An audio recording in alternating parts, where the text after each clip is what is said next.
Bom, a gente está começando aqui mais um web seminário Tecnologia e Construção, Teologia das Argamassas do Futuro e seus impactos no canteiro. Quem vai conversar aqui com a gente é o Rafael Pilege, professor doutor da Escola Politécnica da USP.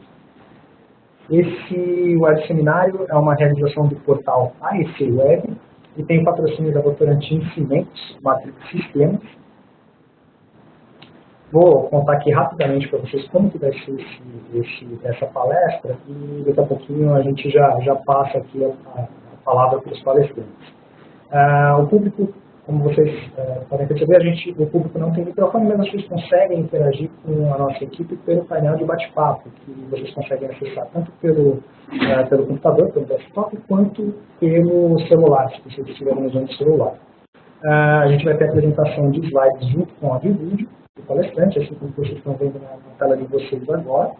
E o evento vai ter início com a palestra do Rafael Pilege, que está aqui do meu lado, professor doutor da Escola Politécnica da USP, e vai ter duração de 50 minutos. Logo depois a gente vai ter uma apresentação do Marcos Coimbra Israel, que é gerente de desenvolvimento técnico de mercado da Votorantim Cimentos, mais ou menos uns 15 minutos. E depois das duas apresentações, os palestrantes vão responder as perguntas que vocês enviarem pelo bate-papo. Mandem as perguntas, enquanto eles estiverem fazendo a apresentação, mandem as perguntas pelo bate-papo, a gente vai fazer uma seleção aqui, a gente vai separando as perguntas e vai fazer tudo no final para eles. Então, surgiu a dúvida, manda para a gente pelo bate-papo, não deixa tudo para o final, não, porque senão pode ser que você não respondam a dúvida de vocês ao vivo aqui com a gente. A gente também vai fazer uma enquete durante o evento para avaliar o conteúdo e propor futuros temas de palestrantes para os nossos web seminários da AEC Web. A gravação desse evento vai ser disponibilizada no portal AEC Web. Os slides não vão ser disponibilizados, mas vocês conseguem assistir a gravação. O certificado ele vai ser enviado, a gente manda o certificado de participação automaticamente por e-mail, no e-mail que vocês usaram na inscrição, para quem ficou logado aí pelo menos 80% do tempo do evento.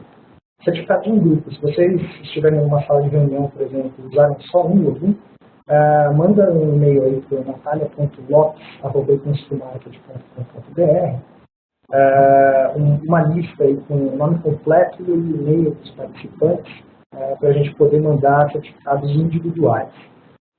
Tanto a gravação quanto a emissão de certificados vai acontecer até 2 semanas, mas um pouco menos do que isso, eu já devem estar recebendo no e-mail de vocês. Esse era o recado que eu tinha que dar. A gente já vai começar a palestra aqui com o Rafael e com o Marcos logo em seguida. Desejo a todos uma boa palestra. Eu volto daqui a pouquinho, lembrando, mandem as perguntas pelo bate-papo, porque eu vou fazer as perguntas para vocês, as perguntas que vocês mandarem no final das 2 palestras. Até mais.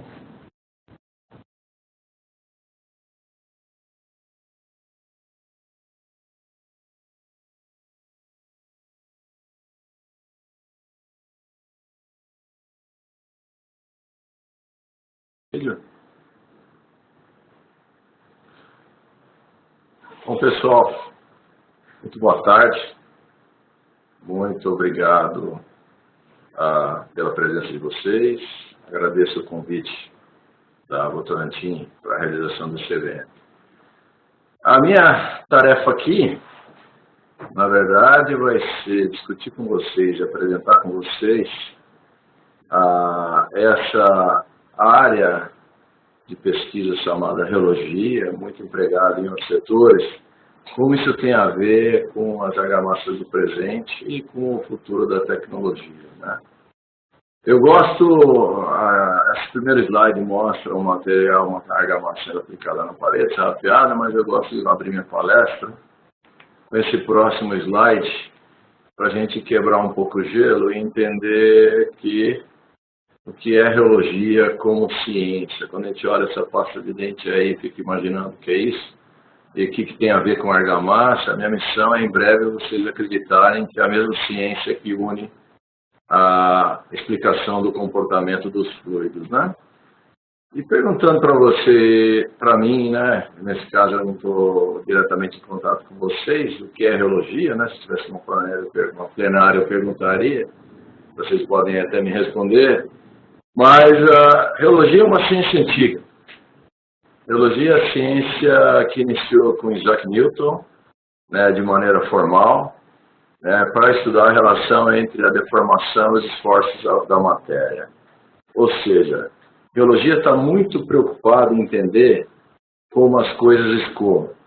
Não só no estado fluido, como a gente olha aí nessa imagem, nós temos aqui um lubrificante, né, vamos ver se eu consigo pegar aqui um pointer e cheguei no ponteiro.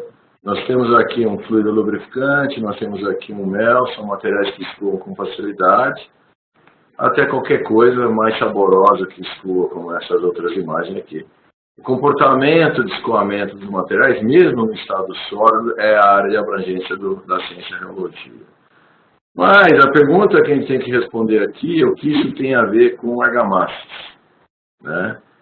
Óbvio que a gente já consegue imaginar que vai ter muito a ver com o comportamento no estado fresco desses materiais, né? Como eles escoam, etc. Em algum momento vai estar atrelado a como eu faço a dosagem, como é que eu formulo um material cimentício, né? É óbvio, tem isso, é para isso que nós estamos aqui. Mas antes disso, eu gostaria de trazer para vocês uma temática contemporânea que vai ter muito atrelado ao que se espera dos materiais no futuro, né, sobretudo as argamassas, o que a gente está muito preocupado nessa palestra de hoje, para justificar o uso cada vez mais e crescente de ferramentas de reologia na concepção, no planejamento e na otimização de desempenho desses materiais. Para isso, eu vou sair um pouco da cadeia dos materiais, vou entrar num contexto um pouco mais de como vai o nosso planeta Terra, né? A gente constrói para a população humana na Terra, né? Assim, o ser humano não fica construindo, apesar de estar na moda cada vez mais os pet shops, a gente não constrói para os pets, a gente constrói para os seres humanos. E se a gente analisa esse tipo de gráfico, como tem nessa tela, a gente enxerga que nós estamos crescendo, e a aceleração exponencial do crescimento da população, passando a casa dos 7 bilhões, e o futuro ninguém sabe exatamente o que vai ser. Nós temos uma série de projeções, de em 2050 estarmos com 9 bilhões, no final do século com 11 bilhões, há projeções que vai parar em 9 bilhões, que o planeta entra em colapso, e assim sucessivamente. A questão é que mesmo que a taxa de natalidade diminua, como a gente pode ver, e o crescimento desacelere, é muita gente entrando porque a população absoluta já é muito grande. Só que mais do que isso, essa população não está mais interessada em viver em ambientes rurais. A população urbana cresce e já superou em 2008 50% da população do planeta, e se estima que em 2050 70% da população do planeta vai estar morando em cidades, né? Vai estar urbanizado. Agora, ou seja, nós precisamos construir bastante. A questão que existe por aí é que nós trabalhamos com uma plataforma tecnológica de construção eficiente para um tamanho de planeta, para um tamanho de população, mas que mesmo independente de qualquer questão política, de qualquer questão de financiamento público, privado, etc., se todo o dinheiro for investido para a construção realmente for utilizado e as obras forem bem feitas, esse gráfico aqui mostra que a matriz tecnológica do planeta, que hoje, em 2010, conta com mais ou menos 1/3 da sua população favelizada, em 2030 nós vamos estar falando em cerca de 50% da população morando em favelas, em 2050 70% da população do planeta favelizada. Ou seja, conviver com as tecnologias tradicionais de construção, apesar de eficientes, vai gerar uma pressão bastante grande do ponto de vista geopolítico no planeta, porque as cidades precisam ser construídas, as pessoas precisam de casa. Então nós precisamos de alguma maneira começar a tornar o sistema de construção mais eficiente, e no caso aqui específico dos argamassas, agora a gente vai começar a trazer esse contexto de volta para o mundo do cimento, porque afinal de contas, materiais cimentícios constituem a grande base de construção do planeta. Não há no planeta Terra nenhum outro insumo industrial produzido em quantidades maiores que cimento pórtico. Você tem aí hoje uma produção que excede 4 bilhões de toneladas ano, né? Cimento é a matriz de construção das cidades, todo o processo de urbanização de infraestrutura, e essa demanda é crescente. Esse gráfico é uma simulação de crescimento da produção de cimento, estimada até 2050, né, por agências de análise de tendências no mundo. Então, no mínimo que se imagina, independente de crise, dobrar a produção de cimento até 2050. Pô, muito legal. Material simples, tranquilo, misturar ele com água, vai virar uma pasta que vai endurecer. O problema é que, apesar do cimento por si não ser um material de grande impacto ambiental, quando você olha o volume total produzido, esse impacto acumulado se torna muito grande, né? E o grande impacto, além de outros que a produção de cimento tem, está atrelado à emissão de CO2, que vem da descarbonatação durante a fabricação do cimento pórtico, do clinker pórtico. Você tem o carbonato e não o forno, a hora que vier o CO2 vai embora, ele vai para a atmosfera, e essa tendência cresce proporcionalmente. Indicadores hoje já mostram que mais ou menos 6 a 7% do CO2 do planeta está atrelado à produção de cimento. Com a evolução das matrizes de energia limpa e o aumento do crescimento da produção de cimento, se nada for feito do ponto de vista tecnológico, o cimento pode bater a 20%, 30% das emissões de CO2 do planeta, o que é inviável até do ponto de vista de negócio. Então, a tecnologia precisa se tornar mais eficiente devido à pressão de crescimento populacional. A tecnologia precisa se tornar mais eficiente devido à pressão ligada a questões ambientais, né? Ou seja, não dá mais para a gente ficar imaginando no futuro produção de materiais baseado em técnicas convencionais, apesar de elas serem consagradas, estabelecidas, elas serem confortáveis e elas serem robustas. A matriz é uma matriz que já não cabe mais nesses contextos. Entra um terceiro complicador nessa equação. Materiais cimentícios estão sempre misturados com água. Eu vou pegar cimento, areia, agregado, vou misturar com água e vou ter uma reação química. E água é um outro item cada vez mais disputado e escasso no planeta. Esse gráfico aqui nos mostra, por exemplo, que é a oferta de água hoje, o que vai acontecer no futuro, dividido em 3 segmentos: na agricultura, no uso doméstico e no uso industrial. Bom, se eu tivesse que optar o que fazer com água, a primeira coisa eu queria beber, a segunda coisa eu queria produzir comida. A agricultura tem a ver com isso. O terceiro uso está ligado aos usos sanitários, aos usos das pessoas, no uso doméstico, tomar banho. O que sobra nesse quadro à direita para uso de água para produtos industriais é a menor porção. Ou seja, eu preciso produzir mais casa, preciso produzir mais rápido, preciso emitir menos CO2 e tenho que gastar menos água, né? Os materiais do futuro não podem ser tão intensivos em consumo de água. Então a gente vai discutir um pouco mais para frente na apresentação que acertar a trabalhabilidade numa argamassa, aumentando um pouquinho o consumo da água dela, pode resolver um problema de curto prazo, mas é um passivo ambiental que você está acumulando no médio e longo prazo, né? Nosso setor também é intensivo em consumo de todas as formas de recursos minerais no planeta. Esse gráfico aqui que está em exibição agora mostra que mais ou menos metade do que é extraído de minerais da crosta terrestre, da Terra, é utilizado na área de construção. Ou seja, a gente tem que parar de conviver com desperdícios, né? Eu não posso simplesmente produzir uma quantidade de material, vou colocar numa parede, estamos falando de argamassa, e metade cai da parede e eu não consigo utilizar, né? Eu tenho que conseguir utilizar tudo. E também tenho que conseguir utilizar, quando a gente analisa do ponto de vista de argamassas, onde você tem uma padronização de areias e agregados, areia grossa, média fina, né? E as outras frações granulométricas de areia não convencionais, não estandarizadas, que eu poderia, se eu soubesse combinar e utilizar, não estar desperdiçando. Hoje, uma indústria produtora de agregados tem uma eficiência aí de 50%, 60% só da utilização da sua reserva mineral. Outra grande parte não utilizada, volta para os aterros e às vezes até geram problemas de passivos ambientais. Então, na verdade, as argamassas do futuro convivem em um planeta finito, onde sustentabilidade não é uma opção, mas a gente vai estar discutindo uma questão de como alcançá-la.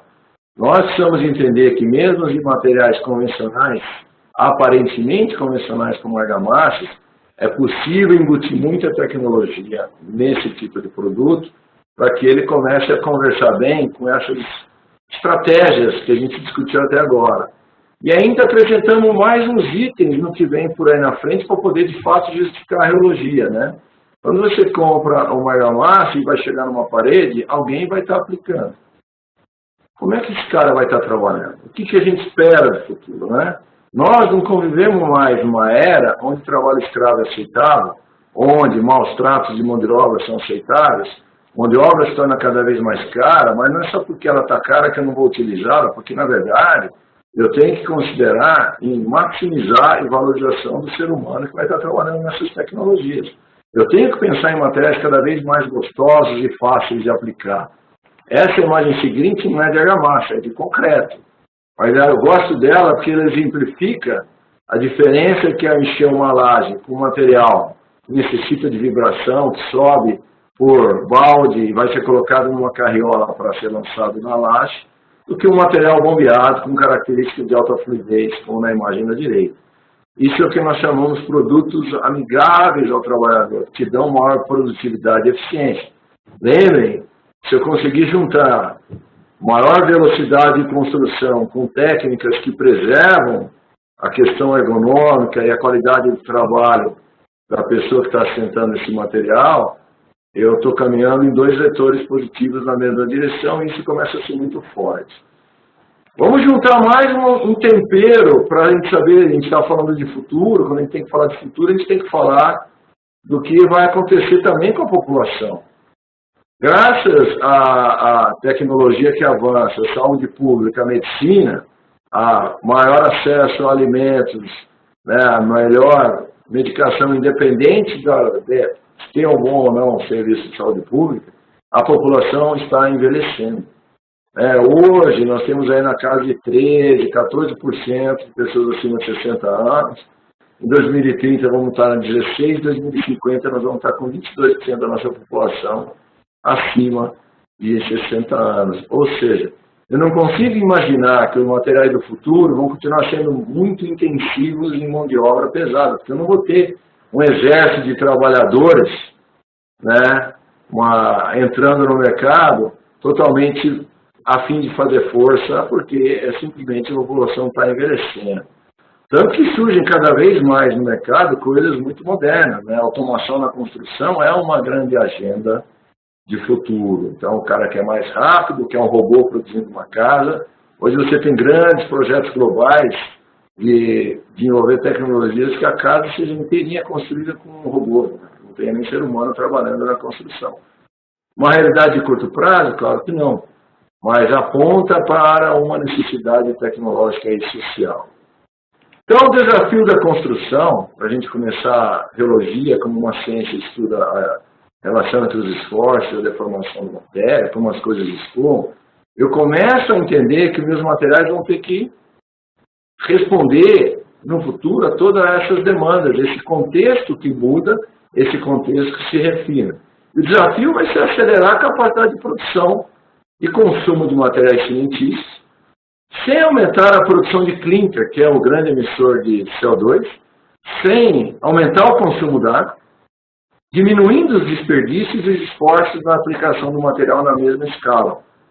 Ou seja, nós precisamos aprender a enfrentar uma revolução tecnológica que virá e que vai apontar todos esses vetores alinhados a materiais mais produtivos, mais eficientes, com maior capacidade de instalação, ou seja, que no final do dia também apontam para onde vai o dinheiro na tecnologia. Eu estou produzindo mais rápido, de repente com materiais mais eficientes, produtividade e redução de custo vão andar na mesma direção, só que vão exigir novas ferramentas e novo conhecimento.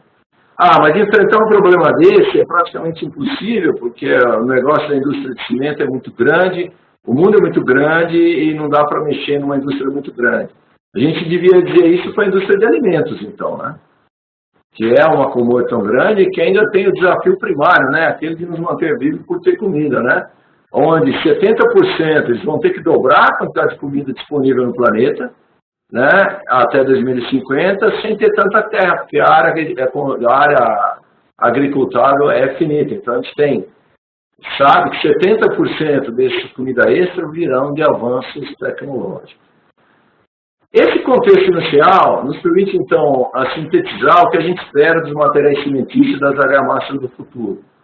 Materiais que utilizem menos CO2, emitam menos, consumam menos água, gerem menos desperdício, tanto na aplicação como na sua formulação, na sua origem, sejam amigáveis ao trabalhador, materiais que tenham boa durabilidade para não precisar ficar trocando toda hora e que em algum momento vão estar preparados para automação em processo. Hoje é muito comum materiais aplicados por projeção, né? Você tem bombeamento, que já são etapas de entrada na automação na construção. E voltando então à temática da palestra, que é a reologia, como uma ferramenta de aumentar a eficiência dos canteiros na produção das argamassas, quando a gente fala de reologia, a primeira coisa que a gente tem que se preocupar é como é que eu meço o comportamento reológico dos materiais, né? E o que isso tem a ver? Como é fácil medir o comportamento, é só olhar como o mel flui para saber que esse é o comportamento dele, né?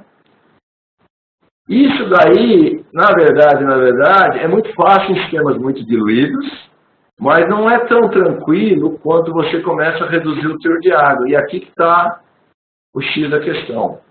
Produzir materiais com uma das premissas anteriores, cada vez com menor teor de água, que me possibilita um menor teor de cimento, fácil de ser aplicado, com comportamento reológico controlado, começa a ser uma porta mais estreita. Enquanto eu não tenho essas necessidades, colocava água à vontade, os materiais eram cremosos e fáceis de utilizar, a gente não precisava de técnicas tão precisas de caracterização. Agora, quando eu começo a obter o benefício, que por contrapartida, com menos água, eu tenho menos poros do material cimentício, né? Menos poros, maior resistência eu posso reduzir e diminuir o teor de cimento, por exemplo, né? Quando eu estou nesse cenário, eu preciso de técnicas mais precisas. Porque quanto menos água tiver o material, mais difícil é controlar a sua trabalhabilidade. É como se os materiais se tornassem mais nervosos, né? Não é tão fácil ficar cortando água. Em algum momento ele fica pesado, ele trava, ele não adere na parede. Essas questões começam a surgir, e lembrando que a gente vive num negócio que o aplicador ganha por produtividade, metro quadrado aplicado por dia. Qualquer coisa que atrapalhar a sua trabalhabilidade do material, por melhor que aconteça no seu desenvolvimento de laboratório, não vira realidade no mundo, né? Então, eu posso desenvolver minha formulação sempre no laboratório com o sonho que a resistência de aderência, que retração está controlado. Mas se esse material, na mão do pedreiro, não for trabalhado, ele não gostar do material, ele vai, logicamente, colocar um pouquinho mais de água. Ou um pouquinho mais de um gesso, ou um pouquinho mais de alguma coisa que ele sempre traz no bolso. E se isso acontece, ele fica mais fraco. Para não ficar mais fraco, eu usei mais cimento na formulação. Então, começa a haver uma série de eventos subsequentes baseados somente nessa frase. Quanto menor teor de água, mais difícil a trabalhabilidade. Agora, a gente confunde muito trabalhabilidade com aquele ensaio de flow table, né? Aquela mesa de consistência. Eu queria resgatar, eu não sou engenheiro civil, eu sou engenheiro de materiais. Então, eu gosto da definição de trabalhabilidade que vem da engenharia civil para nunca ser acusado de ter sido quem definiu esse termo trabalhabilidade, que é um termo genérico que, no final, eu vou traduzir assim: eu gosto de manipular esse material e utilizar. Ele é bom para mim. Ele não é quantitativo, ele é subjetivo. Mas o American Concrete Institute define trabalhabilidade como a facilidade e homogeneidade do material na mistura, no lançamento, no adensamento e no acabamento. No Japão, essa definição já envolve facilidade com que ele é misturado, lançado e adensado, homogeneidade, né? Nesse caso aqui para concreto. Então, a trabalhabilidade não está associada somente à fluidez do material. Está associada a todas as suas etapas durante o processo. Após a dosagem, eu vou misturar o material.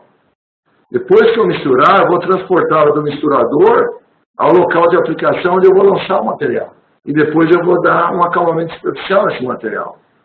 Cada uma dessas etapas está embutido no conceito de trabalhabilidade.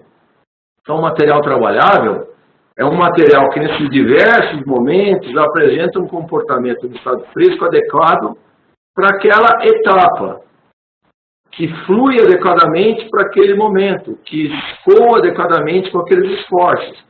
Bom, lembrando da definição, então, de geologia, que é a ciência que estuda a relação entre esforço e deformação, cada momento desse eu posso agora, e é a abordagem mais contemporânea de geologia, considerar como o que a gente chama um momento geológico. Mistura é uma etapa que eu tenho de ser o comportamento durante a mistura devidamente entendido. Transporte, manual, bomba, funil, preciso controlar essa etapa. Lançar, que é tirar do recipiente para colocar na posição final, pode ser spray, pode ser bomba, mangueira, se quiser, ele também tem que se comportar de maneira adequada e eu tenho que esperar sarrafiar para depois do acabamento e fazer desenho. O comportamento nesse momento também é importante. Se o material fissurar, escoar, desplacar, já era.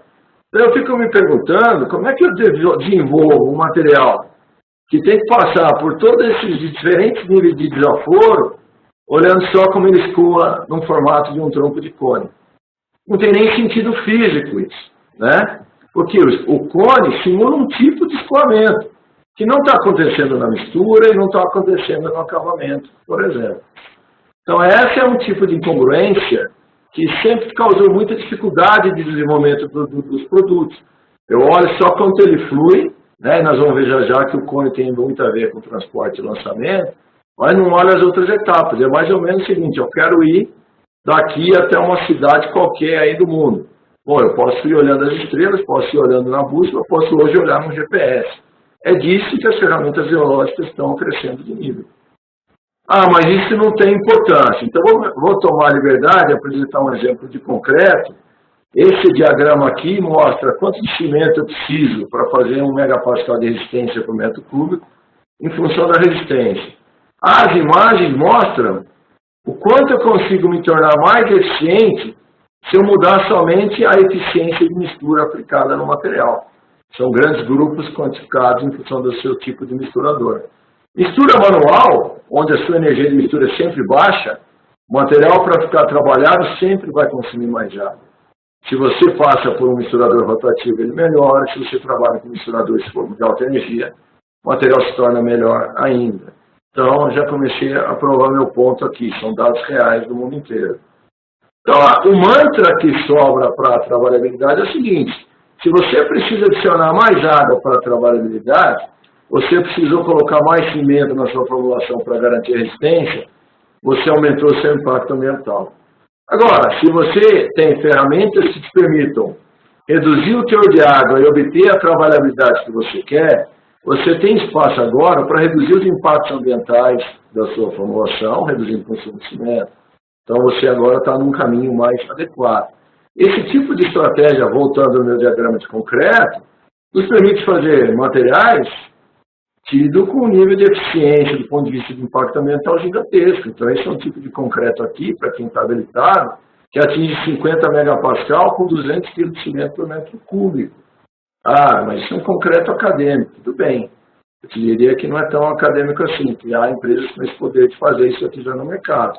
Essa estratégia também é aplicada à argamassa, porque, afinal de contas, a argamassa é um tipo de material cimentício, os ligantes, o cimento, a teoria, os fenômenos, não mudam de lado só porque eu passei de chamar de concreto para argamassa.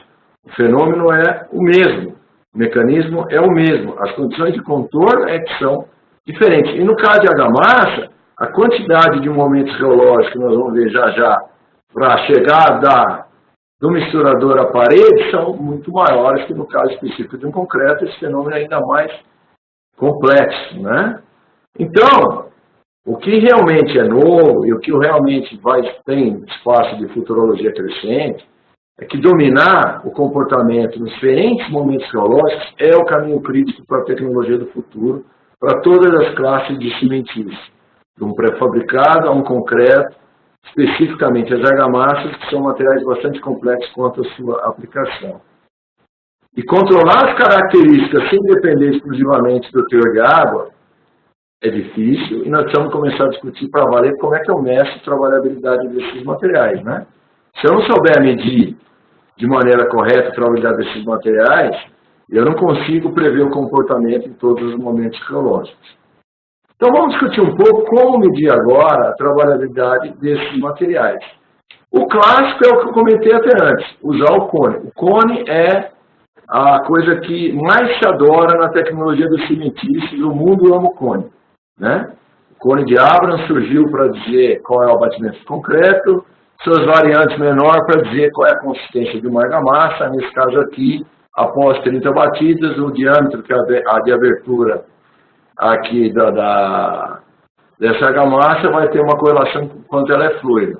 Mas eu não estou vendo nada do comportamento de mistura, eu não estou vendo nada do que aconteceria em alta taxa de cisalhamento, numa tubulação, numa bomba ou num spray confinado. Por que eu não consigo ver com esse tipo de ensaio? Que esse tipo de ensaio, os seus irmãos para concreto e para argamassa, e tem N outros tipos de ensaios, são o que nós chamamos de ensaios tipo monoponto, single point test. Mas por que ele é um monoponto? Por que esse cara é desse jeito? E por que ele não é suficiente? Porque esses caras olham o material numa faixa de taxa de cisalhamento. Taxa de cisalhamento é mais ou menos a velocidade com que o material está escoando, muito restrita. Ou ele olha o material andando devagarzinho, ou ele olha o material andando muito rápido. Mas ele não olha o material como ele anda devagarzinho e como ele acelera. Ah, mas quem anda devagarzinho com facilidade, anda com facilidade e rapidamente. Não necessariamente é verdade. Se a gente olhar esse diagrama aqui de esquemático de tensão, de cisalhamento por taxa de cisalhamento, a parte superior do gráfico, nós podemos ver que essa formulação aqui A e B tem a mesma facilidade de escoamento em baixas velocidades. Essa intersecção aqui, a taxa de cisalhamento zero, é o que nós chamamos de tensão de escoamento. É a força mínima para o material começar a andar. E esse valor, que é o valor equivalente ao quanto o cone escoa. Se tem uma coisa que o cone de Abrams mede bem, é esse ponto aqui. Todo modelo físico teórico mostra que a fluidez medida por um cone tem a ver com a tensão de escoamento do material. Só que à medida que eu acelero, o material B ele precisa de muito mais esforço para se cisalhar do que o material A. O A flui muito melhor em altas taxas de cisalhamento. Se você está confinado dentro de uma tubulação, o material flui com mais facilidade que o B. Mas o material C, por exemplo, ele na baixa taxa de cisalhamento escoa com muito mais facilidade, com menores esforços. O peso próprio dele faz ele fluir. Ele pode ser até um autoadensável, mas em altas taxas de cisalhamento ele precisaria de muito mais força ainda para escoar, seria muito mais difícil. Pô, mas os materiais são lineares, assim, se for linear, se eu tenho 2 pontos, eu consigo medir, né? O pior é que a maior parte das vezes não. Quando ele é linear, como eu mostro aqui no slide anterior, se ele parte da origem, é o que se chama de fluido newtoniano. Quando ele parte a partir de uma tensão de escoamento, é o que se chama de fluido de Bingham. Mas a maior parte dos materiais cimentícios são com suspensões concentradas multifásicas, são fluidos não newtonianos, onde a gente tem uma salada de possíveis comportamentos, como a gente olha aqui na figura esquerda, aqui, né? Pode ter comportamento pseudoplástico, a divisão entre tensão e taxa de cisalhamento é o valor da viscosidade no gráfico à direita aqui, né? Esse perfil, como do 3 e do 4, quanto mais rápido você cisalhar o material, mais fácil ele escoa. O 5 e o 6 é o contrário. Quanto mais rápido você cisalhar o material, mais ele trava, mais ele bloqueia. É o que a gente chama de dilatante. O newtoniano ideal é o 1, né, cuja viscosidade é constante, onde toda a tecnologia assumia isso. Se eu tenho um ponto medido, é o ponto de baixa taxa de cisalhamento, eu extrapolo passando pela origem, como seria esse fluido 1, e todo mundo é assim. Quando começou a tecnologia, o pessoal imaginava isso. Mas com o tempo que o pessoal aprendeu, né, isso não existe mais. Né, assim, quanto menos água, menos linear vai se tornando o comportamento. Né? E aí, desde a década de 40, o pessoal da construção civil já sabia que precisaria então medir o comportamento do material em várias velocidades durante um único ensaio. E se criou o que se chama tecnologia de reômetros, né? O primeiro reômetro proposto se chama pastômetro de Powell Wheeler da década de 40. Então, você coloca o teu material cimentício aqui, que nesse caso está em cinza, entre esses dois recipientes. Um deles gira e essa âncora vermelha vai medir o torque que o material está impondo, ou seja, com que esforço ele precisa para girar. Essa tecnologia avançou muito na área de concreto e argamassa. Hoje é uma série de reômetros pelo mundo afora, para medir concreto e argamassa. Os equipamentos à esquerda aqui tem mais dimensão para concreto, os equipamentos à direita são equipamentos dedicados à argamassa, onde você coloca a tua argamassa, inclusive seus agregados, no caso de concreto, inclusive os agregados, e vai acelerar um elemento de rotação dentro do teu fluido e vai medir o esforço. É basicamente aquilo que você faz quando cozinha. Quanto de força eu faço para agitar a minha mistura aqui, meu mingau devagar, e quanto de esforço eu faço para agitá-lo rapidamente. Isso me permite construir gráficos desse tipo. Eu vou acelerando o reômetro e vou medindo a curva de esforço a cada instante. Essa tecnologia já é um grande avanço. Nos permite facilitar muito mais o desenvolvimento desses materiais. Eu preciso controlar a trabalhabilidade com baixo teor de água. Eu posso dizer, então, que eu queria manter a curva 3 com a metade do teor de água. Eu vou tirando água, vai ficando mais difícil, ela subiria para 4. Mas, de alguma maneira, eu vou intervir na minha formulação e trazer de volta para 3. Esse tipo de potência de informação facilita muito o desenvolvimento.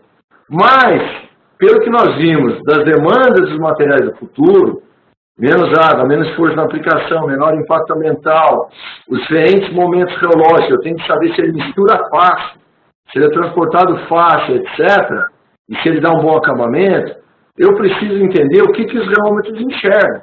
Os reômetros estão medindo a facilidade do material escoar, não na mistura, porque a mistura é quando ele está vindo de um pó, entrando água e se tornando um fluido.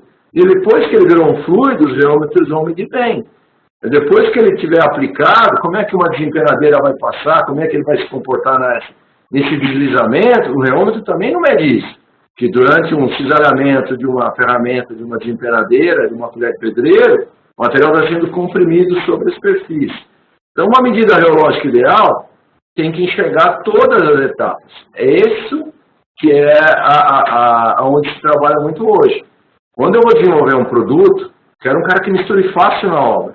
Se ele misturar difícil, o meu pedreiro não gosta, ou vai ficar tentado a colocar mais água. Se ele bombeie bem, que ele chegue na parede, ele adeira e vai ter adesão e vai ficar colado. E depois, quando eu der o sarrafamento e acabamento, ele vai bem.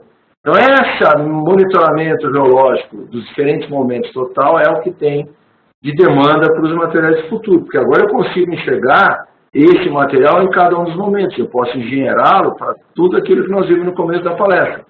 Produtividade, menos desperdício, menos consumo de cimento, menos água, fácil para o pedreiro trabalhar, assim sucessivamente. A tecnologia avança, então, para o que a gente chama de misturadores multifuncionais, reômetros misturadores multifuncionais. Há uma série deles por aí? Não. Isso aqui tem poucos por aí. Parte da minha carreira, quando isso aqui eu vim do mundo dos refratários, eu comecei com essa discussão de matéria reômetros misturadores multifuncionais lá na final da década de 90, né? Então, isso aqui foram as primeiras máquinas que eu desenvolvi e com o mesmo objetivo na área de refratários de responder esse tipo de pergunta, né? Na época a gente queria saber se a formulação mais fluida aqui bombeia com mais facilidade, né? Fizemos uma série de estudos, aí a gente já começa a mostrar para vocês aqui alguns resultados de geologia, depois a gente vai trazer para os nossos materiais. Esse gráfico aqui mostra 3 formulações de concretos refratários. Concretos refratários têm formulação muito parecida com a de argamassa, mudando a natureza dos minerais, né? Eu não trabalho com agregados naturais, agregados refratários, o cimento é refratário, e sucessivamente. Essa formulação vermelha aqui, com teor de água muito baixo, é extremamente fluida. Só que não bombeia. A formulação azul bombeia muito fácil, e essa formulação verde aqui também não bombeia. Na época, a discussão qual era? Bom, se o mais fluido não bombeia, qual é o problema, né? Como é que a gente mede? Vamos olhar nos momentos geológicos, nós vamos começar olhando a curva de mistura. Esse gráfico aqui mostra o esforço que eu preciso em função do tempo para misturar o meu material, né? A curva vermelha me mostra aqui que eu preciso de uma grande energia de mistura, a curva azul média e a verdinha mistura muito fácil, com pouco esforço. A área sobre essa curva é equivalente à energia consumida no processo. Já começamos a ganhar dinheiro aqui, né? Aqui uma massa vermelha começa aqui, você vai gastar mais energia elétrica no teu misturador, mais tempo, mais nível de torque mais alto, vai precisar de misturadores mais potentes. Então, apesar de ser muito fluida, é difícil de misturar. Quando a gente olha agora os ciclos, aceleração e desaceleração, aqui é o torque, equivalente a tensão e rotação, esse material muito fluido, lembrando que fluidez tem a ver com a intersecção aqui na rotação zero, se a gente acompanhar a linha pontilhada aqui vermelha, você vê ele é muito baixo aqui mesmo, de fato ele é muito fluido. Quando eu acelero esse material, ele vem para baixo aqui, né?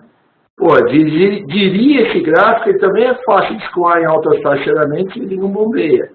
Aqui a gente começa a entender que não adianta medir comportamento geológico de qualquer jeito. O que nós temos nesse gráfico? Eu quero simular bombeamento. Eu vou pegar um material e vou acelerar em alta rotação, para simular a alta velocidade com que ele anda na tubulação. Só que na tubulação, na minha panela, se eu acelerar, o material pode subir pelas paredes, expandir de volume. Na tubulação, ele está confinado. Então, se eu confinar, colocar uma tampa nesse material e não deixar expandi-los e acelerar, ele pula do pontilhado aqui para a linha vermelha cheia aqui, um comportamento dilatante, com altíssimos níveis de torque em alta taxa de aceleramento. E o azul que bombeia bem, ele quase não sente a presença da restrição de volume. Ou seja, medir comportamento geológico não é só comprar uma máquina e colocar. Você tem que entender o que está acontecendo. Utilizando essa técnica, nós podemos agora traçar perfis geológicos tipo para diferentes famílias de materiais. Argamassa não é só revestimento, né? Então, os materiais autonivelantes tem esse perfil do tipo azul, baixa tensão de escoamento. Materiais bombeáveis tem esse perfil tipo pseudoplástico aqui, com essa inclinação. Massa de projeção, sobretudo argamassas, que não são aditivadas, já são como essa rosa aqui, ó. Tem uma alta tensão de escoamento. Isso significa o quê? Que na parede ela não escoa. Mas em altas taxas de cisalhamento, a viscosidade, que vai ser a razão entre o torque e a rotação, é baixinha, ou seja, ela anda fácil na tubulação. Então agora eu consigo projetar o material sabendo exatamente o que eu quero dele, né? E eu ainda posso estudar o efeito do tempo, ver fenômeno, manter a rotação constante, ver um pico de falsa pega, eu consigo agora saber exatamente o que fazer. Trazendo agora de refratários para a construção, tivemos um grande esforço em avanço na tecnologia, né? Foram feitos vários protótipos de equipamento, monitoramos processos de produção, nesse caso aqui dados para concreto, né? De uma operação, todo mundo aqui devia ser igual, né? Todos partem de um bolinho parecido, mas são materiais completamente diferentes. E o material mais fluido aqui é dilatante e eles não conseguem bombear, por exemplo. Isso permitiu, então, com a validação sucessiva desses ensaios aplicados em campo, avançar na tecnologia de equipamento, né? Hoje, aqueles reômetros, misturadores planetários já foram desenvolvidos a nível robusto, são equipamentos que eu já estou em campo, né? Já são comercializados, já existem por aí no mercado. São equipamentos que você tem aqui. Posso bater uma argamassa com essa raquete misturadora, posso fazer concreto, posso mudar o tamanho de grão, posso mudar volume, e com isso aqui eu consigo estudar e ciclar esses materiais. Então, hoje a tecnologia de equipamento de caracterização já me permite trazer para o mundo das argamassas tudo que a gente precisa do ponto de vista de desenvolvimento das etapas de mistura, transporte e aplicação. Me permite ainda mais, se eu quero formular materiais, abandonar agora o conceito de traço. Não preciso pensar em traço. Posso pensar em projetos de microestrutura. Eu posso olhar modelos, né, que me permitam, quando eu olho uma formulação, saber qual é a distância de separação entre os agregados, os finos, qual é a distância de separação entre eles, equações que me correlacionam com granulometria, área específica. Eu posso agora, então, ter um ferramental, tanto de metrologia, como de entendimento de formulação, que não me dependa do conceito de traço. Trocou matéria-prima A pela B, eu não tenho problemas, né? Então, trazendo isso para o mundo das argamassas, para a gente poder ir afunilando e ver o que a gente quer no futuro. Argamassas de revestimento não são somente, estamos falando de 40% da produção de cimento brasileiro. Né? Materiais aplicados no recobrimento de superfícies, né? Regularização, diferentes técnicas construtivas, camada única ou múltiplas camadas. Então, tudo a ver com produtividade, questão de geologia, mas tem um detalhe a mais. Muitas argamassas têm apresentado patologias e caído por aí. Né? E já se sabe que isso tem muito a ver com a verdadeira área de contato que o material tem em relação ao seu substrato. E essa área de contato é uma relação direta da energia que eu aplico o material e quanto ela demanda para compactação. Sempre que eu der a menor energia que o material precisa para espalhar, ele não espalha direito sobre a superfície e fica defeito. Uai, mas isso vai afetar a aderência? Vai. Esse gráfico aqui mostra que eu posso dobrar a resistência à fricção do material, ou diminuir pela metade e aumentar a resistência de aderência, se eu diminuir a área de defeito na interface. Eu posso diminuir a área de defeito na interface e aumentar a aderência. Para diminuir a área de defeito, eu posso ter materiais com menor tensão de escoamento ou menor viscosidade que espalham melhor sobre a superfície. Então agora, além de tudo que a gente tinha, para a área de argamassa, a questão de relogia e trabalhabilidade é dobrada, tem eficiência dobrada. Eu formulo materiais com menos água, menos defeito, mais eficiente, e formulo materiais que recobrem melhor a superfície. Né? Menos defeitos, eu torno o sistema mais eficiente. Né? Então, quando a gente olha, voltando ao conceito de momento geológico, não falando agora genérico, trazendo para a argamassa, você tem várias rotas, mecanizada, automação, projeção, etc., o que a gente enxerga, né, que os reômetros são muito bons para estudar as etapas de mistura, lançamento e transporte. Mas eles não simulam o espalhamento e o acabamento sobre os substratos. Para isso, o Brasil tem uma contribuição internacional que a gente adaptou um método da área de alimentos chamado Freeze Flow, que basicamente consiste em esmagar uma bolacha de argamassa moldada no estado fresco, né? Com uma condição de geometria nessa área de diâmetro sobre a altura maior que 5, medir sua curva carga-deslocamento. Quando eu tenho essa curva carga-deslocamento, eu consigo ver que uma argamassa ideal teria uma predominância de fluxo nessa etapa 2, pouco na etapa 3. Mesmo alguns materiais fluidos, quando a gente desenvolveu isso através do Concitra, o cara é muito fluido, mas ele já está direto na etapa 3, isso é um material que não gosta de ser espalhado. Quanto mais força você fizer para espalhar, mais ele resiste.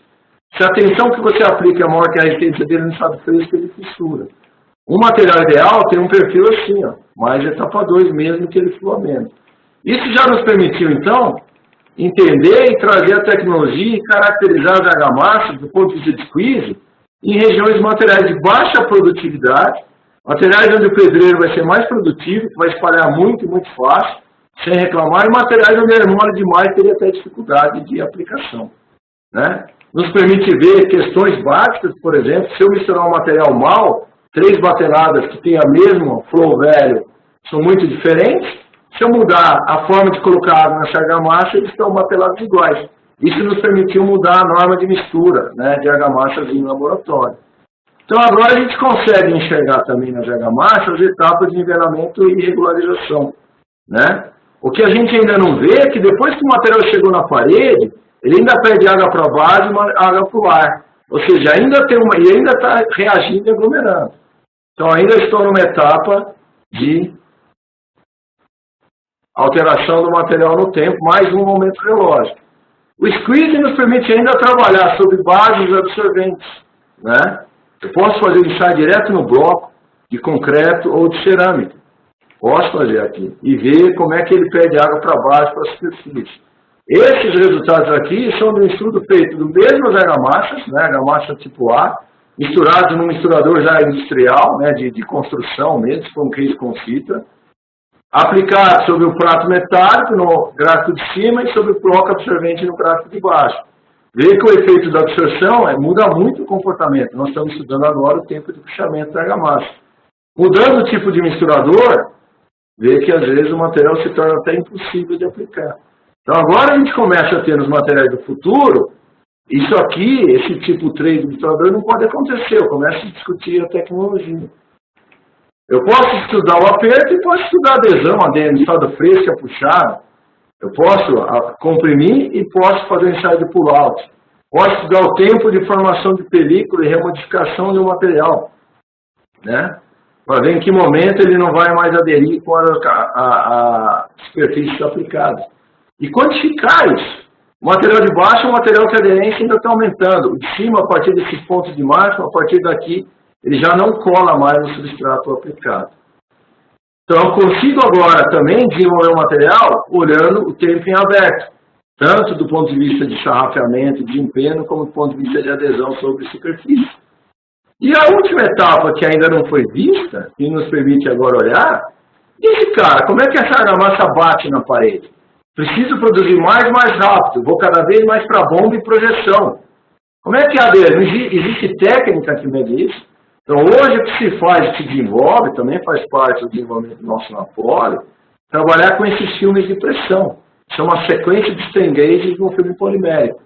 E com isso daí eu consigo fazer um side squeeze sobre essa placa de pressão, e além da curva que eu tenho aqui, eu consigo ver em cada momento a distribuição de tensões aplicadas, né? Consigo avaliar esse material sendo chapado numa parede, entender toda a dissipação plástica de energia, como é que esse material bate, ele vai refletir, vai ficar aderido. Essa é uma chapada de uma colher de pedreiro. Posso fazer isso daqui com projeção e mecanização, que é a tendência crescente, e vou ver que o processo de projeção mecanizado consome menor energia durante a aplicação que a mão, né? Ou aqui a energia vem do arroz com feijão, aqui é energia elétrica, mas o material aplicado em pequenas porções com baixa energia tem menor reflexão, melhor ocupação de superfície, melhor espalhamento, mas para ele espalhar com baixa energia, o comportamento geológico tem que ser adequado. E nós podemos então inventar agora caixas de queda dedicadas onde a gente possa colocar sensores de pressão e desenvolver o que nós chamamos de geômetros de impacto. Então, o que a gente tem para ir finalizando? As argamassas do futuro, para atender a demanda social, ambiental, crescente, têm que ser desenvolvidas olhando todos os seus momentos geológicos. E há técnicas cada vez mais adequadas para isso, né? E fechando só minhas considerações finais, que o meu tempo está encerrando, né? O que eu gostaria de deixar de mensagem para você, pessoal? Essas ferramentas, apesar de aparentemente serem complexas, na verdade são cada vez mais acessíveis, só que ter a ferramenta é preciso saber o que fazer com ela. O que eu consigo fazer com essas ferramentas que são tangíveis e tanto do vista de negócio, ponto de vista mental, ganha cada vez mais relevância. Trabalhabilidade com baixo consumo d'água. Essa é a condição do futuro sustentável. Os materiais do futuro são assim. Corrigir teor de água na obra, né, para ganhar trabalhabilidade é algo que é um crime ambiental do ponto de vista de futuro e perde eficiência em todos os aspectos. Mais água, mais água, mais retração de secagem, maior retração química, maior risco de fissuração, por exemplo. Baixa água, alta viscosidade, não recobre a superfície, cada defeito cai também. Então, reologia é cada vez mais relevante e esse conceito de momentos geológicos é bastante inovador, né? Geometria multifuncional é uma ferramenta muito versátil, mas não é uma inovação, já existe no mundo há muito tempo. O que a gente tem hoje são equipamentos mais devidamente desenvolvidos para concreto e argamassa. Squeeze é uma inovação disruptiva, surgiu dentro do Concita e hoje é uma norma brasileira. Sensores de pressão são a coisa mais nova que tem hoje no mundo nessa área. As publicações são muito recentes, então eu estou apresentando algo para vocês de fato aqui de futurologia. Inclusive eu posso usar um sensor de pressão numa obra para calibrar uma bomba de aplicação de uma maneira quantitativa e acertar o teor de água, e não só ficar o pedreiro ajustando ali na obra, né? Esses modelos microestruturais são cada vez mais precisos e preditivos, ou seja, eu começo a projetar meu material do início do fim, a partir do computador, desde que eu tenho essas técnicas de caracterização que me permitem estudá-lo. E o que vem para o futuro? Cada vez mais abordagens geológicas, processos preditivos. Quanto menos água, maior a durabilidade das nossas soluções, de maneira geral, desde que haja recobrimento da superfície. Então, reologia conversa com durabilidade. Se eu controlo a trabalhabilidade com pouca água e pouco cimento, eu estou a favor da durabilidade na minha aplicação. Reduzo o módulo sem reduzir a aderência, por exemplo, e diminuo a absorção e permeabilidade. Está tudo num pacote. A microestrutura do estado endurecido nasceu no estado fresco. Método, depois que está na parede, cresce no futuro cada vez mais uso de técnicas modernas, arrancamento só não é solução, então já é uma área de ensaios não destrutivos que nos permitam ver o que vai acontecer, né? E isso não abre uma porta infinita para novos materiais, residus, etc., e processos cada vez mais complexos até de automação da aplicação de argamassa, né?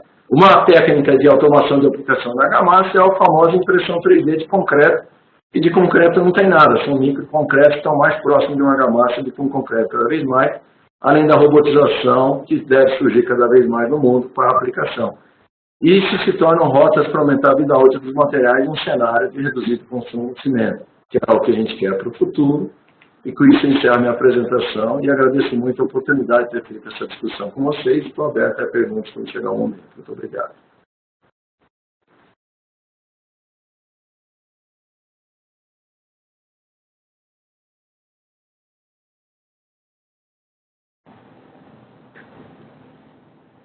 Obrigado, Rafael. Eu já convido todo mundo aqui. A gente já vai dar continuidade com a palestra do Marcos Coimbra, da Votorantim Cimentos. É uma continuação aqui, ele vai trazer algumas novidades aí da empresa. A gente continua aqui a apresentação com ele. A gente volta, lembrando, mandem as perguntas tanto para o Rafael quanto para o Marcos, pelo bate-papo, que a gente vai fazer uma sessão de perguntas no final.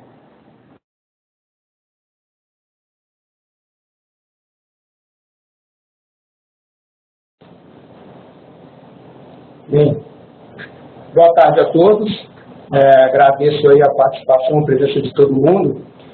E eu queria começar a minha discussão aqui falando um pouquinho um tema que o Rafael tocou durante a apresentação dele, que é uma tendência no setor da construção, em função das características aí, desafios socioeconômicos que a gente tem, incluindo aí também uma questão de desafio técnico, é produzir cada vez mais rápido e de forma mais eficiente.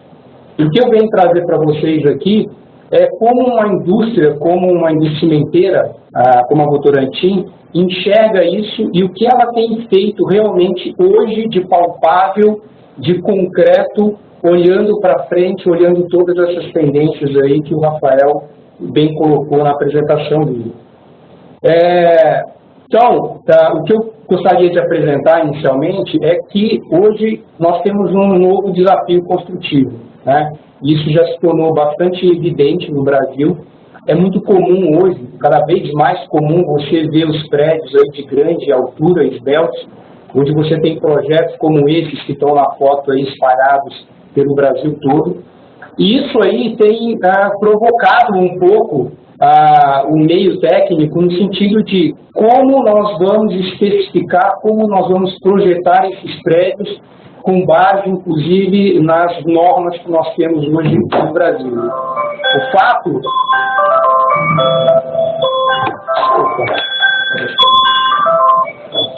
Desculpa. E o fato é que, para que esses projetos saiam do papel, hoje os calculistas, eles têm tido um grande desafio, né, que é não só especificar os materiais, sejam eles concretos de alto desempenho, de resistência, concretos de alto módulo, mas também garantir que esses materiais sejam fabricados, disponibilizados no mercado com a qualidade e o desempenho necessário, né? E quando você olha projetos como esse também, a gente enxerga projetistas hoje de fachada, que era uma disponibilidade pequena no passado recente, isso vem se tornando cada vez mais comum, aparecendo também com especificações e necessidades muito diferentes do que tem a norma hoje, né? Então, a gente, como empresa conhecedora de argamassa, enxerga e acaba se relacionando com esses especificadores, identificando, então, uma necessidade clara de desenvolvimento e de avanço nos materiais, levando em considerações esses aspectos que foram colocados anteriormente, né? Hoje, por exemplo, você vai pegar um prédio de grande altura, com as deformações que eles vão ter naturalmente pelo projeto, né?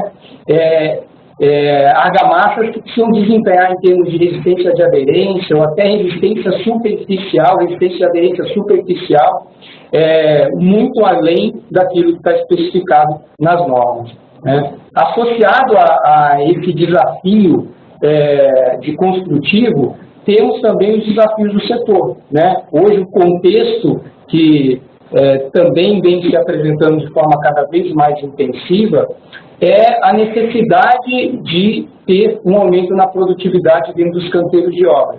E para que se tenha esse aumento de produtividade, necessariamente passa-se pelo processo de industrialização dos canteiros, né? E aí isso traz uma série de outras questões associadas, que é a questão da redução de perdas e desperdícios, a questão da atendimento à nova norma de desempenho, a 15575, e as certificações de sustentabilidade. Então, se você pega como exemplo comparativo, e aí a gente tem aí alguns temos aí alguns dados de produtividade, homem-hora por metro quadrado. O que se discutia há poucos anos atrás, dentro da referência de TCPO, era uma produtividade ali em torno de 0,5 homem-hora por metro quadrado para se executar um revestimento.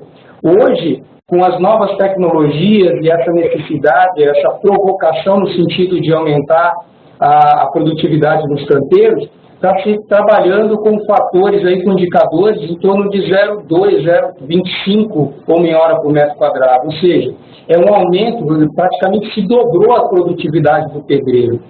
Isso não se consegue só trabalhando com uma mão de obra especializada. Tem todo um contexto envolvido nisso que passa por esses itens aí que foram colocados, né? Ou seja, a questão da industrialização, equipamento, desenvolvimento de produtos, né, que possam ser aplicados de forma mais rápida, sem que comprometa o desempenho desses materiais. Associado a isso também tem o impacto dentro do canteiro de obras. Então, os canteiros hoje, eles estão praticamente virando, ou vão cada vez mais se transformar em linhas de montagem, né? O Rafael comentou um pouco sobre a questão da mecanização, aí, da robotização dos canteiros, e hoje você tem projetos espalhados pelo mundo inteiro no que se refere a impressoras 3D de casas, né? De peças pré-moldadas, projetos e planejamento. Então, cada vez mais se torna relevante e representativo o uso de ferramentas de gerenciamento de obras. A gente tem um exemplo do BIM, e recentemente, agora muito recentemente, até o governo federal vai estabelecer a ferramenta de BIM como um processo seletivo na execução de obras públicas. Utilização cada vez de máquinas e equipamentos, demandas por sistemas construtivos e soluções, né? Ou seja, muda-se ali a relação existente hoje entre fornecedor, entre construtora, enfim, toda a cadeia, né? Ou seja, a gente tem tido a possibilidade de trabalhar nos últimos anos com um processo de influência da cadeia como um todo. Então, é impossível você implementar todo esse processo de desenvolvimento do setor, de industrialização dos canteiros, se você não tem um trabalho feito a quatro mãos, né, envolvendo a cadeia como um todo. Então, ali precisa estar o projetista, precisa estar o fabricante de equipamento, o fabricante dos produtos, a academia, os empreiteiros, né, e isso é um trabalho, então, conjunto e que vem acontecendo e, inclusive, vem viabilizando esse tipo de desenvolvimento. Bem, associando aí a essa parte do desafio técnico e o desafio de cenário do setor, temos também algumas competências aí, algumas questões quando colocadas no sentido de argamassa, e que vem gerando uma discussão muito saudável nos últimos anos, né? Que é a questão da norma de desempenho, e associada a um tipo de sistema onde você tem sobreposições de materiais. Principalmente quando se fala de fachada, isso é um ponto bastante relevante e crítico, né? E para que você consiga, de alguma forma, estabelecer o desenvolvimento do setor, quando se fala de argamassas, a gente tem realmente desafios importantes, que vão desde o canteiro de obras, isso aí são fotos recentes, retiradas de grandes construtoras do Brasil, onde há um conflito bastante grande no que se refere, no que se tem como desejo de atingimento nesse desenvolvimento do setor, associado ao que acontece realmente dentro dos canteiros, né? E isso não está associado só à questão executiva, à questão de controle, à questão de compatibilidade de projetos. Isso passa também pelas questões de materiais de construção, né? Então, hoje você tem uma variação, falando de Brasil, e aí eu trouxe o exemplo do bloco cerâmico, que é o que mais representa essa variabilidade. Você tem blocos de todos os tipos, né? Hoje a própria norma do bloco estabelece uma possibilidade de desempenho no que se refere, de comportamento no que se refere à absorção extremamente ampla, né? E esse produto, essa parte do sistema que é a alvenaria, ela tem uma influência absurda, uma influência muito grande no desempenho do revestimento como um todo, né? Então, às vezes, até o processo, a influência do processo de queima, a influência da característica superficial desse bloco, se tem ou não rugosidade, a queima mais associada à absorção, tudo isso aí vai influenciar de forma bastante representativa o desempenho do revestimento como um todo. Outro ponto bastante importante, que representa também um desafio grande quando se trata de argamassa, é a questão da qualificação, da qualidade da mão de obra e do sistema de aplicação. Então, essas aí são imagens bastante tradicionais, comuns, né, conhecidas aí provavelmente por muitos de vocês, mas que mostra aqui qual é o efeito de aderência que tem através de uma aplicação de uma argamassa de revestimento de forma manual, né? Então, todos esses pontos mais escuros aqui que estão sendo visíveis aí na foto, representam os pontos reais de contato da argamassa com o substrato, né? Então, você acaba identificando aqui uma área representativa onde esse contato, essa aderência não aconteceu de forma efetiva, né? Quando você associa isso também à variabilidade de energia de aplicação pelo pedreiro, e esse gráfico aqui de cores, ele representa isso, né? As cores mais quentes aqui, vermelha, representa a área onde essa energia de aplicação ela é mais representativa e acabou gerando impacto também na aderência. Em relação aos extremos, né? Onde, em função da ergonomia do aplicador e até também da energia de aplicação ao longo do dia, o cansaço, né, do pedreiro, vão influenciar bastante aí e causar aí, gerar uma variabilidade muito grande de desempenho em uma mesma parede, né? Essa imagem aqui bastante conhecida da professora Helena Karaszek, também foi mostrada pelo professor Rafael, mostra um pouquinho disso, né? Ou seja, os vazios aqui que representam pontos de não aderência do revestimento e que obviamente vão impactar aí na questão de desempenho. Outro ponto aí, né? Então, diante de todos esse cenário colocado e mostrado, a gente passa um pouquinho pelo desafio aí do setor, passa um pouquinho pelos desafios que a gente tem técnicos dentro do canteiro. O que a Votorantim enxerga, né? O que podemos fazer? E o que nós temos tratado essa situação de uma forma muito colaborativa, no sentido de transformar todos esses desafios em oportunidades. Pegando um pouquinho o gancho aí do que o Rafael comentou, né? Nós precisamos entender um pouquinho a necessidade e construir a solução em conjunto, né? E a hora que eu falo em conjunto, repito, é importante que a indústria tenha esse papel de juntar a cadeia para discutir tudo isso, né?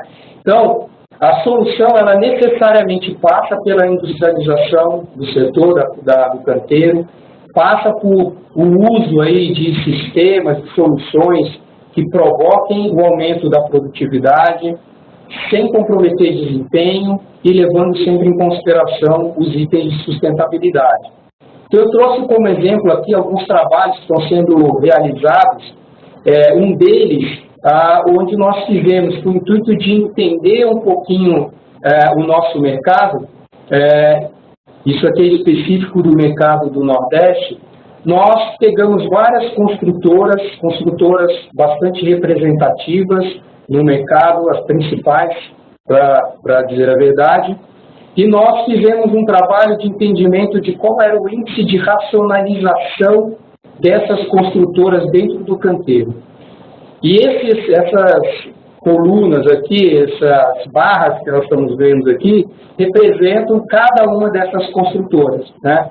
Então, foram utilizados alguns critérios relacionados às diferentes etapas do processo de execução de um investimento, e a pontuação acumulada, ela gerava um índice de racionalização baixo, quando a pontuação somava até 30 pontos, entre 30 e 70 um nível de racionalização intermediário e de 70 a 100 um nível de racionalização alto.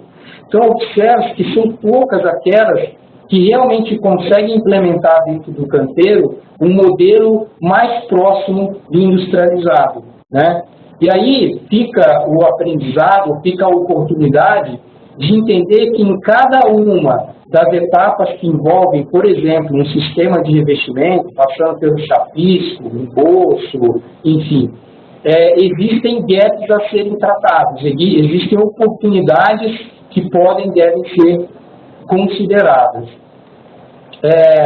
Como solução, a gente trouxe nesses casos, e aí eu vou mostrar alguns exemplos para vocês, dois sistemas construtivos, e eu falo sistema porque ele realmente não se trata só de produto, mas se trata também de tudo que envolve o produto dentro do canteiro, desde o recebimento, estocagem, transporte horizontal e vertical desses materiais dentro do próprio canteiro, e, obviamente, todo o processo de aplicação, né?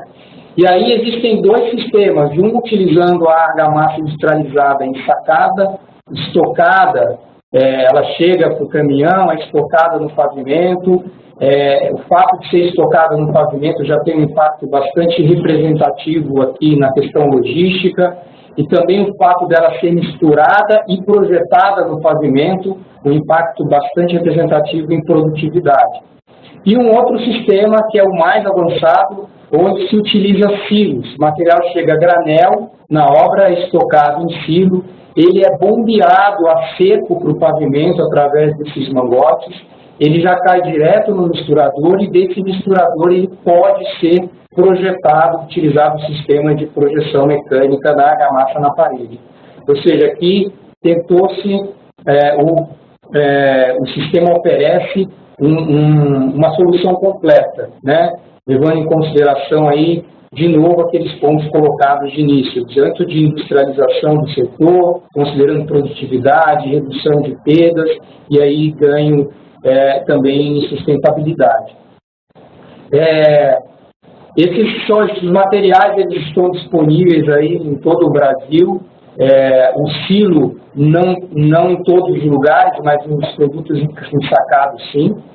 E aqui eu queria convidá-los a assistir um vídeo cujo link foi disponibilizado aí para vocês. Já está no bate-papo aí. Ele já está no bate-papo. Esse vídeo é um vídeo bem interessante, que ele é um comparativo, né?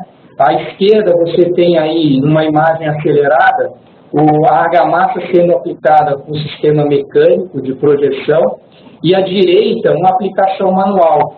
E esse vídeo, ele traz, o interessante é que ele traz uma visão clara em termos de tempo, o que você tem de ganho de produtividade, né? Então você observa aí que praticamente você gasta o dobro do tempo para executar uma mesma área, e aí obviamente não se trata só do ganho do tempo, né? Mas o fato de você estar aplicando um produto de forma projetada, você tem um impacto também na redução da mão de obra e na eficiência dessa mão de obra.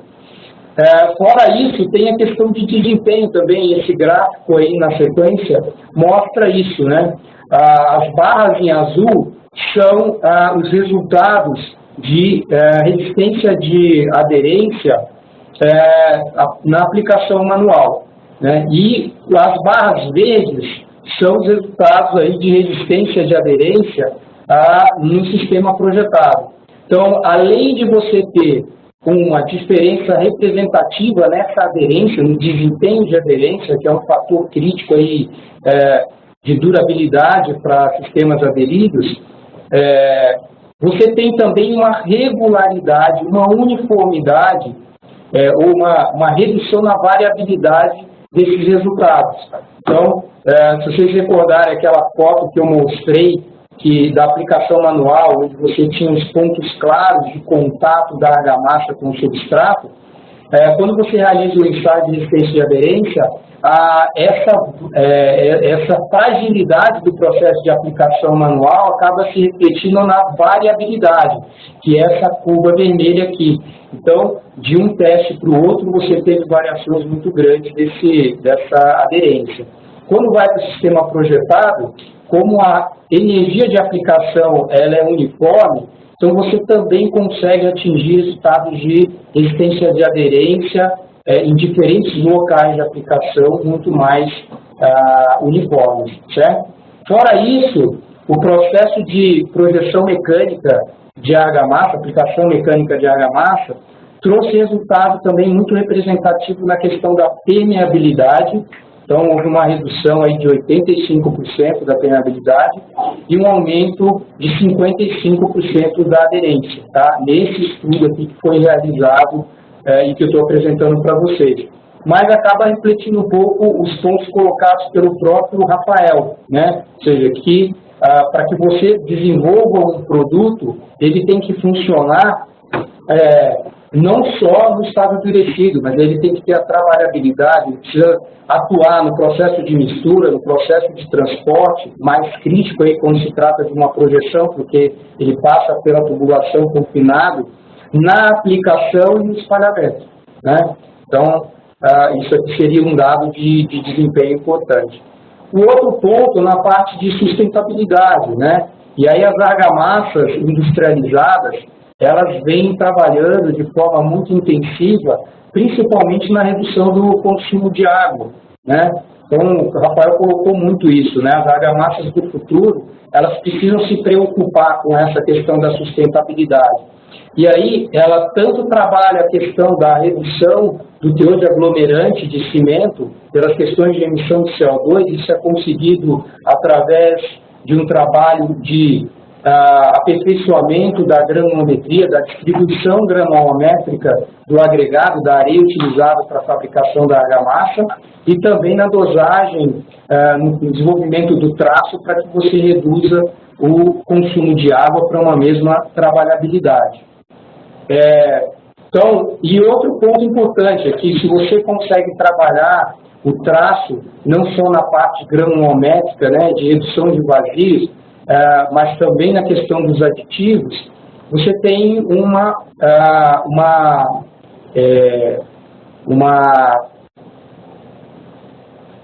aumento, não um aumento, né, mas em relação à argamassa virada em obra, um produto muito mais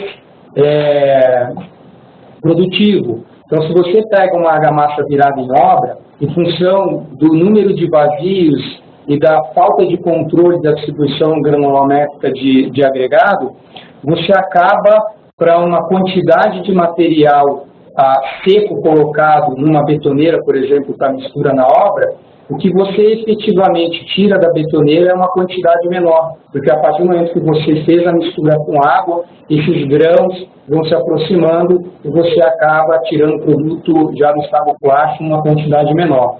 Quando você trabalha com a argamassa industrializada, isso já não acontece. A quantidade de produto colocado é a quantidade que você retira ou que você tem para utilizar. Aqui são dois exemplos bem interessantes que vão muito nessa questão de reologia de materiais.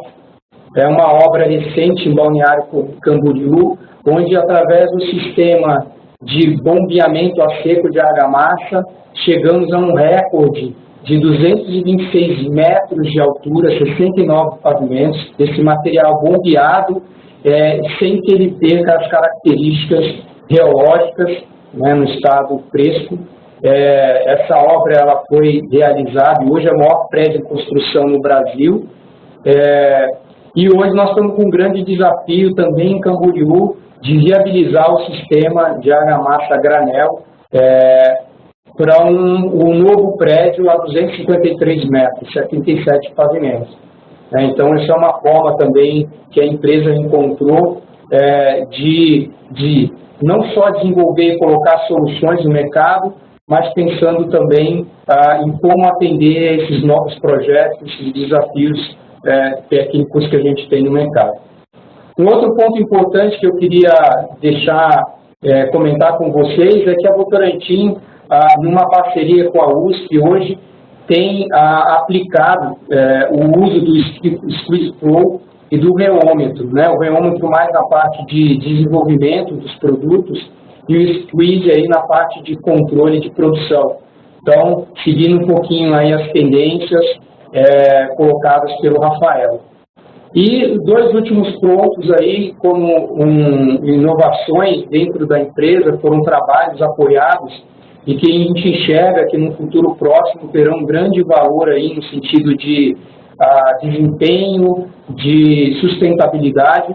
Então, foi o uso, um estudo junto com a USP, onde se identificou ou se viabilizou o uso do escaneamento 3D, que é esse equipamento que está em destaque aí para vocês, com a seta, para mapear a planicidade da fachada dos prédios e trazer como resultado para a obra quais são os pontos críticos dessa planicidade para serem corrigidos e, com isso, impactarem numa redução representativa no consumo de argamassa nas fachadas. Esse estudo em si mostrou a viabilidade do projeto, conseguiu aí uma redução na situação ideal de quase 50% do consumo. Então, apesar de parecer estranho, de uma empresa que fornece argamassa para o mercado apoiar um projeto como esse, mas o interesse é que o produto seja usado de forma correta e que se garanta aí a durabilidade e a vida útil dos empreendimentos. E por último, para fechar, isso aqui é uma tecnologia de termografia, também apoiado aí pela Votorantim junto à área de materiais da USP.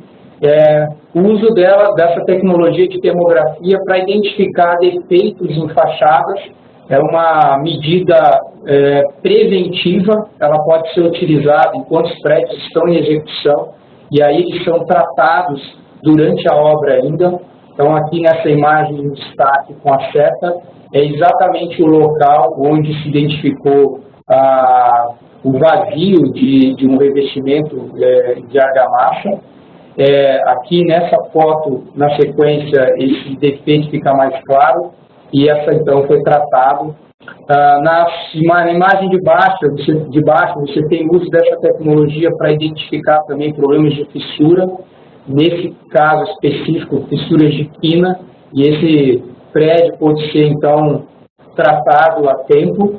E por último, um uso também diferenciado para a termografia, que esse é um sistema construtivo de PVC concreto, ou seja, uma forma de PVC permanente, que ela é preenchida com concreto, e com isso você consegue, com o uso da termografia, controlar se a fluidez do material está ok, se a forma está sendo devidamente preenchida, se você não tem formação de vazios, isso tudo de forma não destrutiva, É um acompanhamento aí que garante, então, também produtividade e desempenho.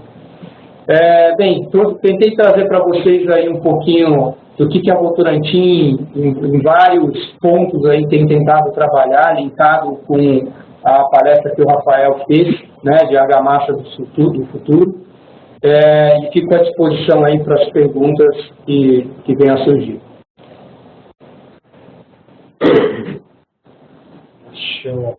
Marcos, queria agradecer a sua palestra, a palestra do Rafael. Eu já tenho algumas perguntas aqui para vocês. Só que antes a gente vai soltar uma sondagem Eu acho que vocês já devem ter aparecido, ou deve aparecer para vocês aí na tela de vocês uma sondagem, uma enquete que a gente faz rapidinho para vocês saberem, para vocês responderem, para a gente saber o que vocês acharam dessa palestra. E já vou continuar aqui com as perguntas para os dois palestrantes aqui. Vou começar com uma pergunta aqui para o Rafael. Rafael, eu vou... Deixa eu fazer aqui uma pergunta do Marcos Pereira. Ele faz um comentário aqui que incomoda diretor de serviço de material na mistura manual de cimento areia, especialmente em obras de pequeno porte. Ele pergunta se massa de cimento saquinhos para outros alunos e por que ele resiste com esse material.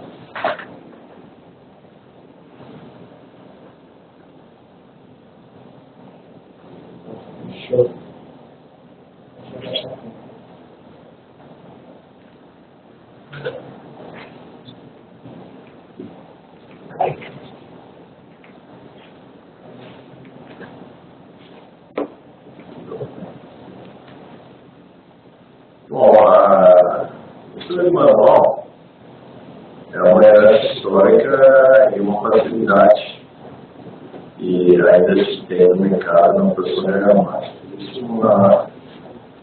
A questão é mais comercial, custo de equipamento e locação. Do ponto de vista prático, misturar cimento, areia, pedra e obra, a velocidade menor de mistura, de maneira geral, leva a um aconselhamento, materiais menos eficientes. É possível desenvolver materiais para mistura manual? Você encontra no mercado, não no Brasil, fora do Brasil, inclusive materiais feitos para isso. Mas eles já foram desenhados por uma energia de mistura tão baixa, né, que eles se misturam bem na mão. É óbvio que num país que nem o Brasil, tão amplo, com diferenças regionais muito grandes, a mistura manual vai perdurar ainda por muito tempo, né? Apesar de ser um processo pouco eficiente. Do ponto de vista de segurança do trabalho, a mistura cimentícia tem os seus cuidados, né? Assim, o ambiente, o pH é alcalino, você tem que evitar respirar, você tem que lavar devidamente a mão, os EPIs, etc. depois. Mas esse é o mesmo cuidado de uma argamassa industrializada. Isso não é porque é feita em obra misturada na mão. Então, a questão de misturar na mão é uma questão de cultura do país. Se houver uma decisão estratégica de continuar misturando na mão, como alguns locais que fazem massa de reparo, pequenos volumes, etc., geralmente onde se usa isso, se formula um produto industrializado que misture fácil na mão. Mas isso nunca vai estar atrelado aos tipos de aplicações de grande volume, né? Sempre vai estar atrelado a pequenos reparos, pequenas massinhas. Mas tem que ser um material desenhado para isso. De novo, combinar os ingredientes na mão é uma técnica com energia de mistura baixa. Com energia de mistura baixa, a trabalhabilidade não é a mais adequada. A tendência é que se utilize mais água do que é necessário ao material.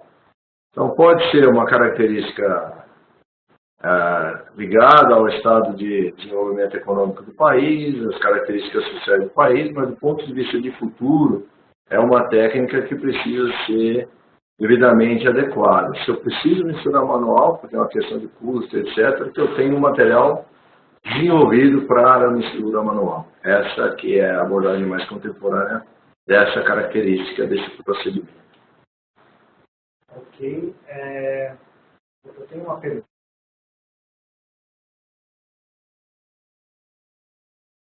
Agora acho que vocês estão me ouvindo. Tem uma pergunta aqui para o Marcos Coimbra. Pode deixar. Uma pergunta para o Marcos Coimbra. Marcos, o Marcos Pereira também pergunta, ele diz que a Votorantim tem uma linha extensa de argamassas, né, Matrix, que você até chegou a comentar na sua apresentação, mas ele sempre compra a de uso geral. Ele pergunta se ele está errado, comenta um pouquinho a linha de argamassas da Votorantim, explicar um pouquinho para ele quais são os produtos que estão disponíveis?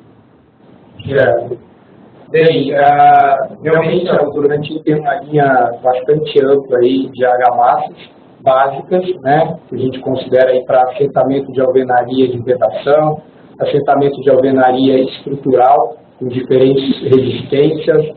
Para revestimento, ela tem a argamassa para uso em fachada, para uso interno, ambas aplicação manual. Tem a argamassa projetada, tem a argamassa para contrapiso e grout.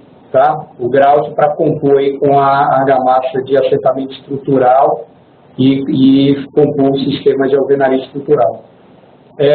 Quanto ao uso de linha geral, isso é muito relativo, depende para que tipo de obra você está utilizando, né? Ela lançou uma argamassa que serve tanto para assentamento de alvenaria de vedação quanto para rebocar, né? Ela é mais vendida no mercado de varejo, porque a gente entende que no mercado técnico de obra mesmo, civil, edificações, né, prédios, você precisa sim ter essa separação, né, onde o nível de desempenho, exigência de desempenho é um pouco maior do que uma obra residencial, por exemplo. Você não está errado de utilizar, desde que atendendo aí às especificações e recomendações que a gente faz nessa carreira. Tem uma pergunta aqui também, que é agora eu vou passar para os dois, primeiro o Rafael responde, depois o Marcos responde, é do Jordi Mega. Ele diz, com conhecimento trazido aí pela radiologia, nas palestras que vocês fizeram, o que se pode dizer que vocês comentem um pouco sobre as argamassas de múltiplo uso. Então, vamos começar aqui com o Rafael. Som aqui. Pode pegar a sessão. Bom, argamassas de múltiplo uso atendem, na verdade, uma necessidade mais de organização, de setor de compra, de logística da obra, do que o mundo ideal. Elas são desenvolvidas por uma faixa média de aplicação, onde o comportamento em estado fresco dela é compatível e o desempenho em estado endurecido é compatível.